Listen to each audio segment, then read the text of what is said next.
Oh! Oh, Oh, nice digital hug. It's good to see you, Jacob. yeah, it's great to see you too. I enjoyed that hug. It was pretty warm. Yeah, it was warm as I've digital hug can get, I guess. How have you been? I've been pretty good. I'm a little tired, but I'm doing well. Yeah, that's good. Work keeping you busy? Yes, it is. Well, not really. They let me out early yesterday because it's just the orientation stuff. Uh-huh. But I've been staying up later, waking up earlier just to kind of do other things around the house. Yeah, So it's fun though. I enjoy it. What about you? that's good. Also tired. I was up till 2 a.m. last night. Freaking work. But no, I actually enjoy work. Work's nice, but yeah, sometimes my schedule is kind of messed up. Security is not really the most solid job schedule. I can imagine. Dang. Yeah, other than that, though, things are pretty good. School's out, so I mean, it's been out for a while now, but can relax. It's just work I really got to worry about. Everything else is, I'm healthy, things are good. Yeah. No, I agree. I agree. Things are really well. Yeah, but I mean, now the only thing that's really missing is just more social interaction. I'm still trying to figure out how to get a little more of that in my life, but I feel like that's still a long ways away. Oh my goodness. Yeah. yeah, I I am fortunately though looking forward to this summer. I gotta get a hold of my friends. Last time I tried to call them, none of them answered, but I'm hoping to do a camping trip this summer. So, Hey, that sounds like fun. because that's one thing you can do in quarantine that nobody can stop you. As I long mean, as you stay 10 feet away, right? yeah. Granted, there'll also only be like six of us anyway, so it's not going to be a huge group, but it'll be good. I'm looking forward to it. I like it. I like it. I'm actually a little bit jealous that I'm not there right now, but oh well. Maybe Yeah. I'll start my own camping trip this weekend or something this If summer. you're closer, I'd tell you to just come with us, but it's a long drive. Yeah, it is. But yep, things are good, and I feel like we got a pretty good stuff to discuss today too. Oh yeah. Today's article is pretty interesting. For those that are watching at home, the article is called "Depression in Adolescence," and it goes through a little study that they do talking about the depression in adolescence and what it entails, whether it be percentages on who gets it, what can happen, and we'll talk a little bit more later on. But I thought the article was pretty good. It had a lot of good information that I enjoyed and could relate to my own life and even like other people's lives as well.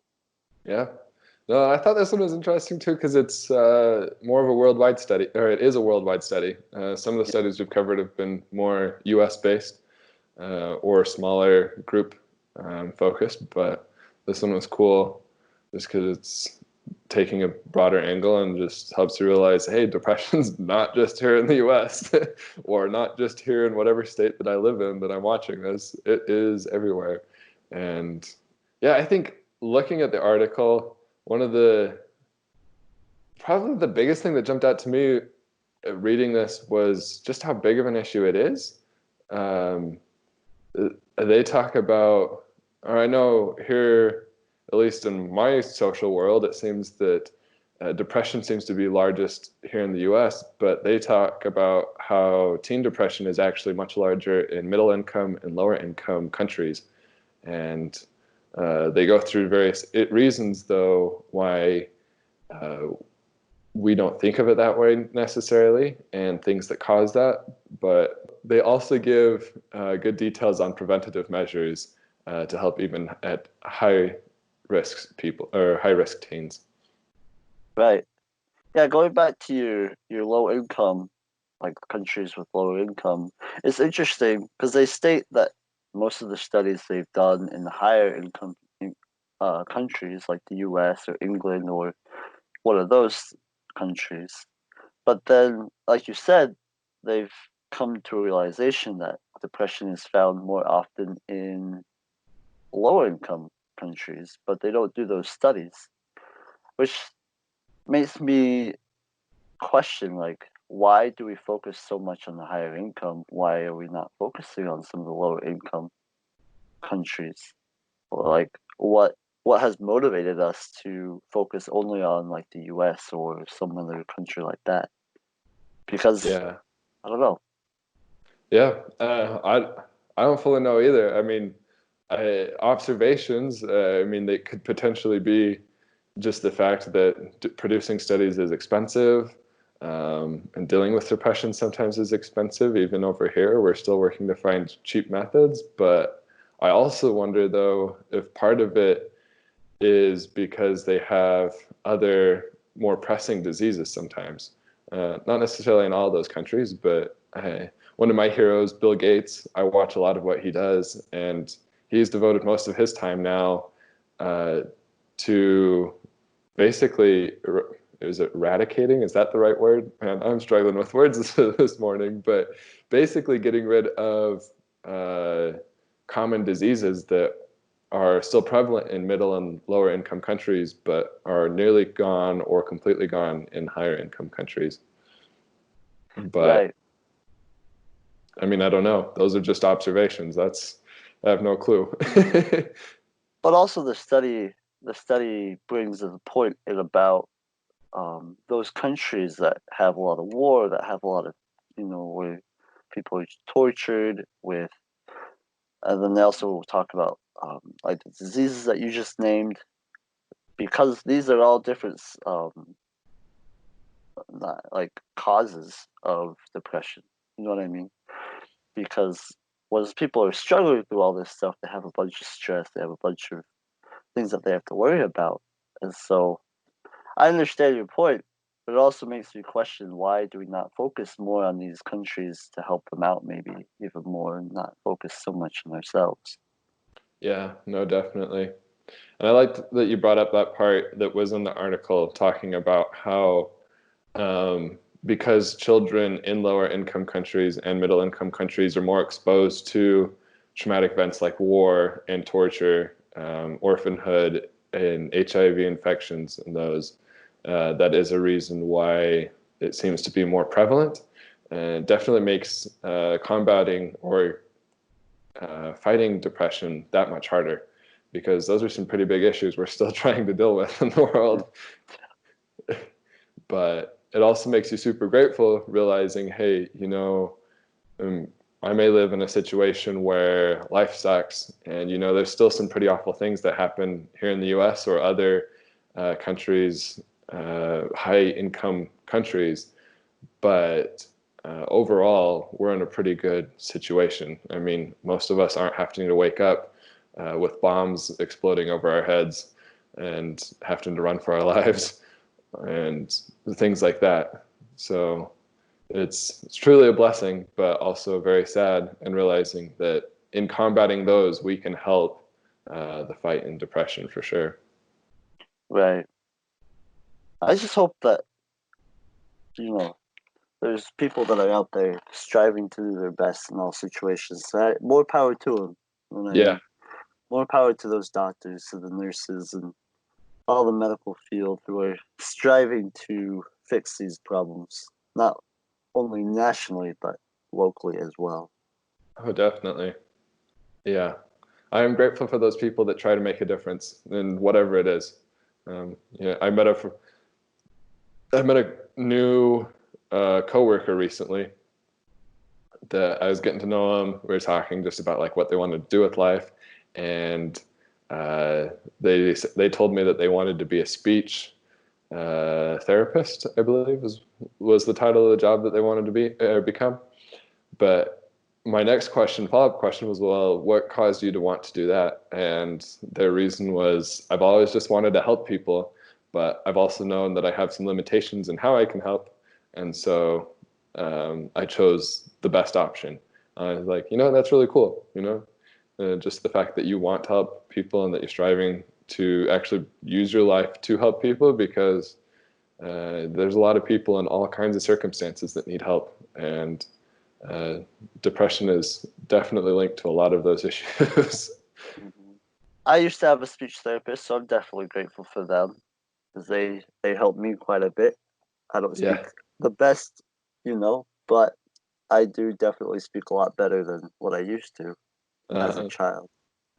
So yeah, I'm very grateful for them, for those that are out there 24/7 working hard. yeah. I also liked in this article how it brought up the reason why depression is such a big issue. Like sometimes we think of, oh, depression is just, a sad mood, or it just, it keeps you down for a little bit. But it talked about issues specifically regarding those that have depression a little bit longer, that they'll have issues in their jobs and other factors of life. And um, I know talking with you right before this, you had a little bit more to say about that, Jacob. Yeah, basically, so they in the study they found that only 40%. So of all those teenagers that experience some sort of depression in their adolescent years, roughly 40% will have reoccurring events later on in life, which 40% is a low number comparatively, because it's lower than 50%, half. But still, that's a really big number if you think about it. If 100 people suffer with depression, that means 40 of them are going to have later repercussions. And um, the article talks a little bit more about the different side effects later on in life and how many of these disorders could come with anxiety, bipolar, sometimes even suicidal behavior. A lot of times they are unemployed and they even have physical health problems.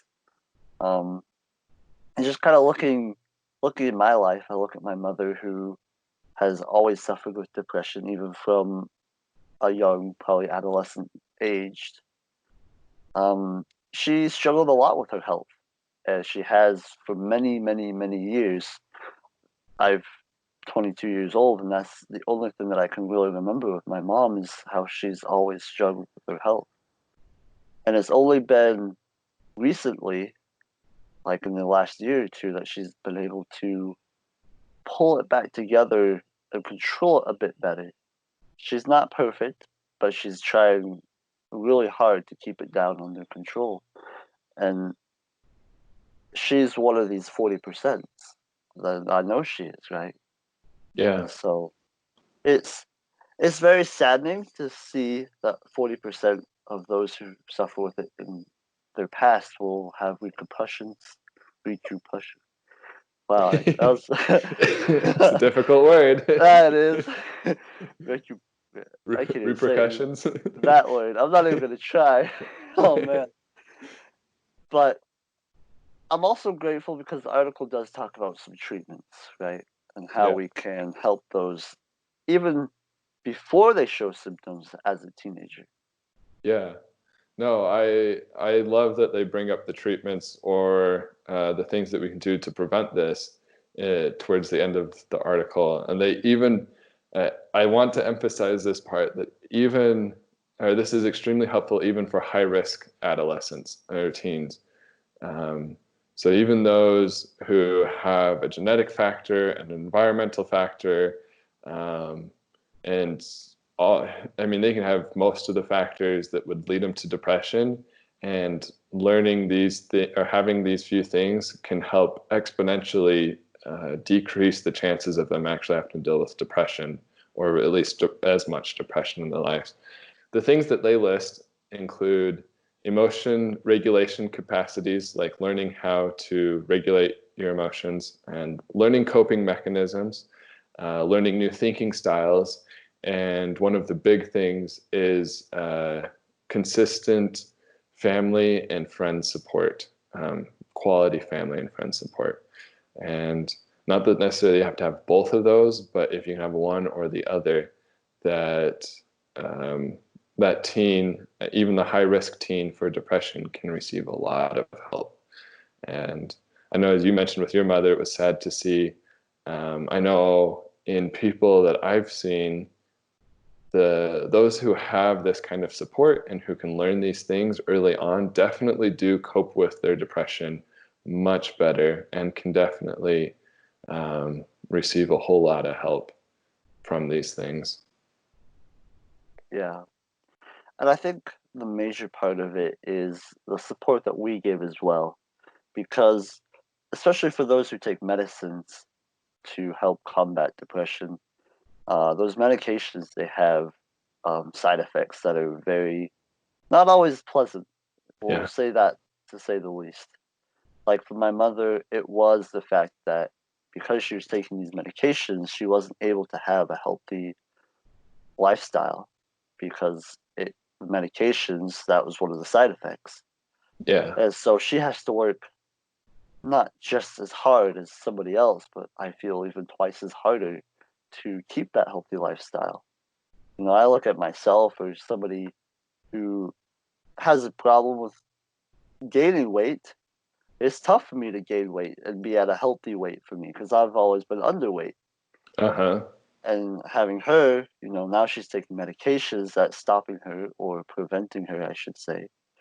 And it's tough, but the moral support that we give as a family to her has definitely helped her feel better about herself and be able to continue forward and continue trying. And I feel like that's what everybody needs. Yeah, definitely. I think the support is huge. Learning just to be there for each other, be there for those around you. In fact, this reminds me of specifically what a teacher once told me. We were talking about making a difference in the world, and he repeatedly made the point that you can't make a difference in the world unless you can make a difference in the lives of those around you. Because if you can't help locally, you can't help your friends or your family, those that are closest to you, then there's no way that you're going to be able to properly help the world.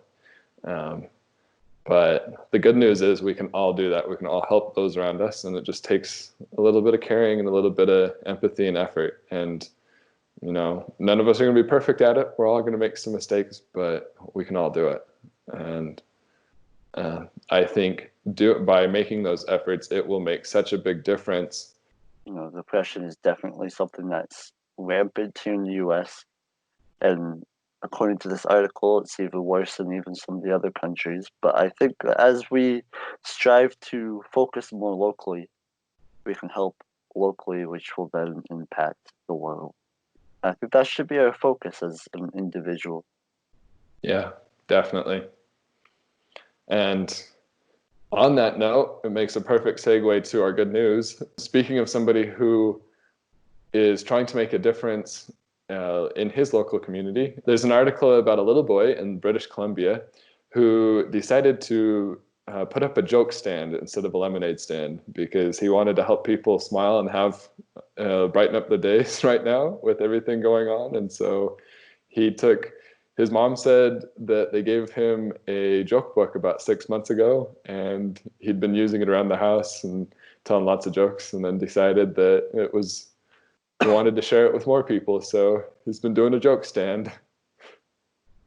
That's Uh, actually really cool to see how this little boy, like, that takes a lot of courage, I feel, to just like tell a joke to some random stranger who's yeah.